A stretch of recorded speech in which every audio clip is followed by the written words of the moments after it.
Со научни факти, а не со гласот на политиката да се пристапи кон решавање на сите отворени историски прашања меѓу Северна Македонија и Бугарија, бидејќи само така може да се дојде до решение.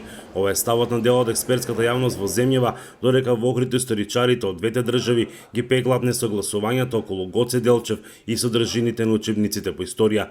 Во меѓувреме, ситуацијата ја комплицираат и 20-тината барања кои владата во Софија ги постави како основа за евроинтеграциите на земјава. Одредени барања не се реални, се разбира, и знаете, во секоја држава имате етно, декадентни и она што се вика митолошки барања кои што немаат основа. Јас мислам дека ќе се повлечат и ќе се вразумат и дека нема да има проблем и заеднички ќе се реши тој проблем. Сигурен сум дека ќе се реши овој проблем и фактички Гоце Делчев ќе се третира како заедничка историска личност и нема да има никаков проблем. Науката работи со факти.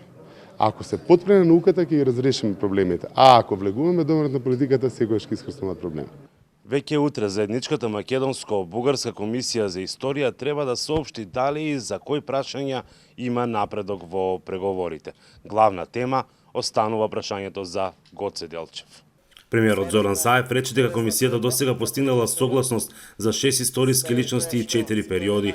Александар Карджаловски, прв извршен директор на Македонскиот центар за меѓународна соработка за Гласот на Америка, рече дека последните случувања покажуваат дека договорот за добрососедство со Бугарија бил повеќе од политичка природа, отколку висински, да се разбереме. И предпоставам дека ќе има реакција од Европската унија во однос на она. Не очекувам голем притисок од нив, пак ќе остават на нас да ги доразрешиме за нив. Сметам дека за Европската унија дека тоа завршена работа, има договор, а како ние понатаму ќе си го интерпретираме меѓусебно билатерално ќе се однесуваме кон тоа, останува да на нас, ќе остане на нас.